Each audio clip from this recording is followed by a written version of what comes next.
جناب والا حضرت ابو طالب کے پاس میری آقا آئے، میرے چچا میں نے کچھ سوال کرنا ہے، مانگنا ہے۔ وہ میرے بھتیجے تجھ پہ میری جان قربان، مانگ کیا مانگتا ہے؟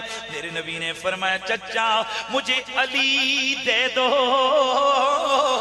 1 سال کی عمر ہے مولا علی کی۔ میرے نبی کے گھر میں آ گئے، اب کھلا رہا ہے نبی، جگا رہا ہے نبی، نہلا رہا ہے نبی، سینے پہ سلا رہا ہے نبی، انگلی پکڑ کے چلنا سکھا رہا ہے نبی، بولنا سکھا رہا ہے نبی۔ اب ذرا توجہ سے سننا، آنکھ کھلی، نبی کا چہرہ دیکھا، لوہابے دہن نبی کا، علی کی گھٹی بنی۔ بچپن میں نبی کے ساتھ، اب یہی علی ہے لڑکپن میں نبی کے ساتھ۔ میری نبی نے اعلان نبوت فرمایا، سب سے پہلا کلمہ پڑھنے والا علی، بولتے جائیے نا، سب سے پہلا کلمہ پڑھنے والا علی بن نبی طالب ہے۔ میرے نبی نے اعلان نبوت فرمائی، توجہ، اعلان نبوت فرمایا، سب سے پہلا نمازی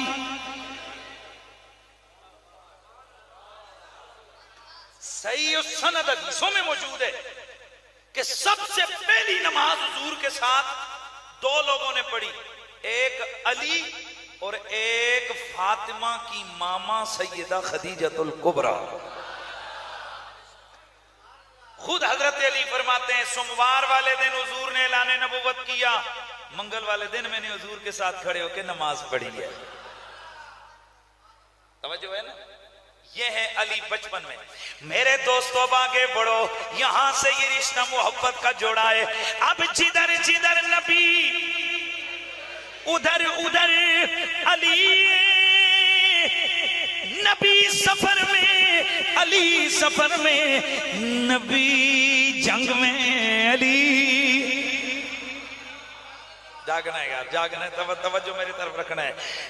نبی سفر میں علی سفر میں، نبی حضر میں علی حضر میں، نبی مکے میں علی مکے میں، نبی مدینے میں جا کے، یار مہربانی ادھر آ، نبی مدینے میں علی، نبی مدینے میں علی،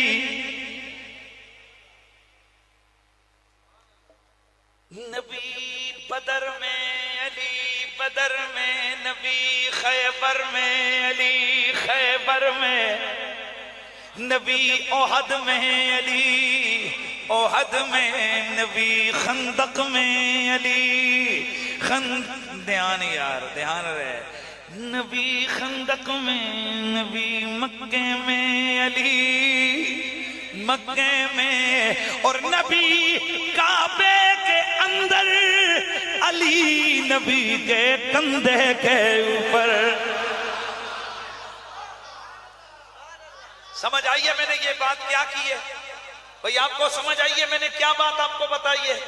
آؤ میرے دوستو، یہ ہوا کچھ یوں، جب میرا نبی فتح مکہ کرنے کے لیے مکے میں آئے، مکے کے اندر میرے نبی نے مکے کو فتح فرما دیا۔ یہ وہی سرزمین ہے جہاں سے چند سال پہلے میرے نبی کو مجبور کیا گیا تھا، میرے نبی کی جان پر وار کیا گیا تھا، حضور کو مجبوراً یہ سرزمین چھوڑنی پڑی تھی۔ میں چند سالوں کے اندر میرا نبی فاتح کی حیثیت سے اسی مکے میں داخل ہو رہے ہیں۔ مکے میں میرے آقا پہنچے، میرے نبی مکرم نے فرمایا علی جی آقا، علی یہ جو کعبہ ہے، اس کعبے کے دائیں بائیں 360 بت ہیں، چلو انہیں توڑتے ہیں۔ میرے نبی مکرم نے مولا علی کے ہاتھوں میں ایک بسولہ پکڑایا، علی مار رہے ہیں، بت گر رہے ہیں۔ نبی پاک بعضوں کو چھڑی کی ضربیں لگاتے ہیں، بت گرتے ہیں، اور بعض روایتوں میں آتا ہے بعض بتوں کو حضور اشارہ کرتے تھے۔ اس پہ ایک دفعہ ایک بندہ کہنے لگا نا جی نا کیسے ہو سکتا ہے، اشارہ کرو تو بت گر جائے۔ میں نے کہا چبل سردار کمپنی، جو نبی اشارہ کر کے چاند کے ٹکڑے کر سکتا ہے، وہ نبی اشارہ کر کے یہ چھوٹے چھوٹے بت بھی توڑ سکتا ہے.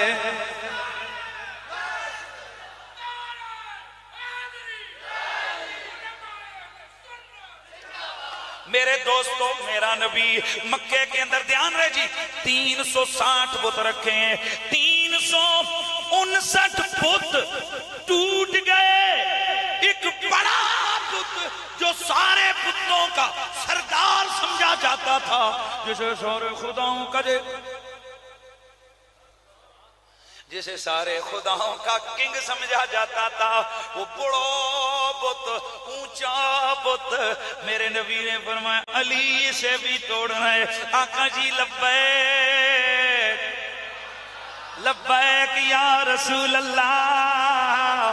اور یاد رکھو میرے دوستو, یہ لبیک یا رسول اللہ کا نعرہ یہ کسی سیاسی جماعت کا نعرہ نہیں, یہ کوئی سیاسی نعرہ نہیں, یہ کل کا نعرہ نہیں. لبیک یا رسول اللہ کا نعرہ سب سے پہلے جس ہستی نے بلند کیا اسے علی کہتے ہیں.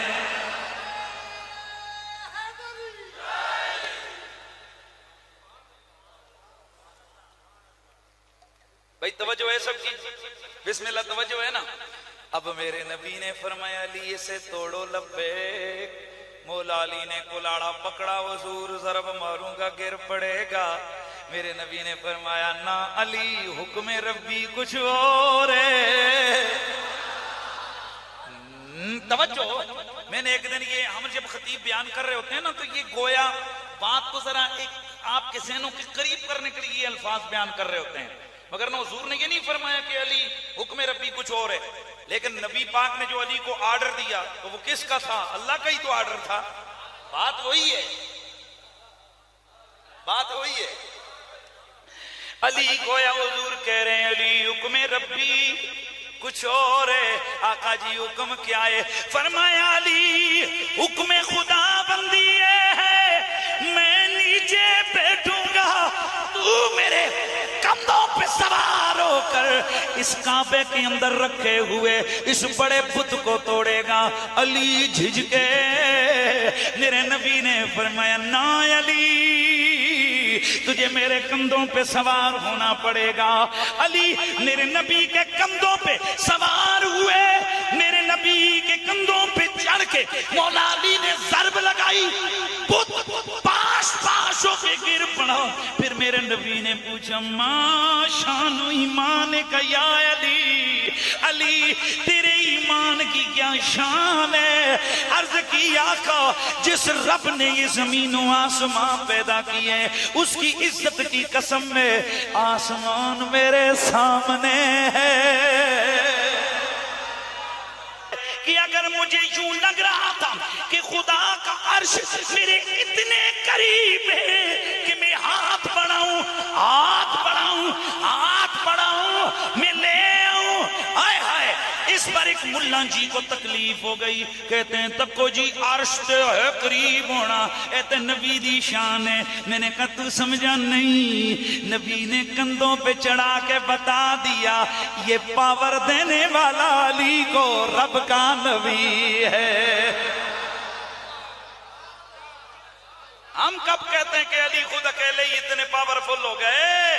اصل تو یہ ان کندھوں کا کمال تھا جن کندھوں پہ چڑھ کے علی نے عمر گزاری, جن کندھوں پہ علی سواری کرتے رہے. اور بڑا جملہ کسی نے کہا تھا, ہم جس وقت ہجرت والی رات دیکھتے ہیں تو کچھ دو کندھے وہ ہیں, ان کندھوں پہ علی بیٹھا ہے, ان کندھوں پہ نبی بیٹھا ہے. وہ کندھے ابو بکر صدیق کے ہیں. اور بھائی ہجرت کا جو واقعہ ہے اس میں میرے نبی نے غار ثور کی چڑھائی صدیق اکبر کے کندھوں پہ نہیں چڑھی ہوئی. بولیے روایات میں موجود ہے. لیکن بعض لوگ تقابل میں آ کر وہاں ایسی باتیں کر جاتے ہیں کہ جو مجھ جیسے نبی کے غلام کو ہضم نہیں ہوتی. یہاں پر ایک خواہ مخواہ فضول قسم کی بحث کی گئی کہ چونکہ نبی نے علی کو کندھوں پہ اٹھایا تھا اور ابو بکر نے نبی کو کندھوں پہ اٹھایا تھا, یا اپنی جناب وہ ٹکوسلا چھوڑا. انہوں نے کہا چونکہ ابو بکر کی اتنی زیادہ شان تھی کہ وہ بوجھ نبوت اٹھا سکتے تھے, علی کے اندر یہ طاقت نہیں تھی کہ وہ بوجھ نبوت اٹھاتے, اس لیے نبی نے انہیں اٹھا لیا. توجہ ہے, نبی نے انہیں اٹھایا اور ابو بکر نے نبی کو اٹھایا. میں نے کہا مطالعہ کرو تو صحیح سند حدیث میں موجود ہے احد کی لڑائی میں میرے نبی کو احد کی پہاڑی پہ اٹھا کے طلحہ بن عبید اللہ چڑھے تھے. معلوم ہے یہ طلحہ کون ہے؟ یہ وہی طلحہ ہے کہ جس نے مولا علی کے قدموں میں سر رکھ کے کہا تھا علی خدا کی قسم تیرے جیسا میری آنکھوں نے دیکھا ہی کوئی نہیں ہے. یہ وہ طلحہ ہے. تو اگر قربان جاؤں حضور کے سارے صحابہ پر، یہ طلحہ بن عبید اللہ عشرہ مبشرہ میں سے ایک حضور کے صحابی ہیں، تو ذرا بتاؤ مجھے بالاتفاق خلفائے راشدین سب سے افضل ہیں، یعنی یہ ان سے رتبے میں کم ہیں. تو اگر طلحہ میرے نبی کو اٹھا سکتا ہے تو ایک ہاتھ سے باب خیبر کو اٹھا کے پھینکنے والا علی میرے نبی کو نہیں اٹھا سکتا. یہ ایسی باتیں نہیں کرنی چاہیے کہ علی میں طاقت نہیں تھی. تو پھر مجھے کہا جی اور قریشی صاحب تسی دسو اسی کیا عقیدہ رکھا؟ میں نے اپنے سننے والوں کو کہا تم یہ عقیدہ رکھو اور یہ کہا کرو کہ کچھ کو نبی نے اٹھا کے نوازا ہے اور کچھ کے کندھوں پہ بیٹھ کر نوازا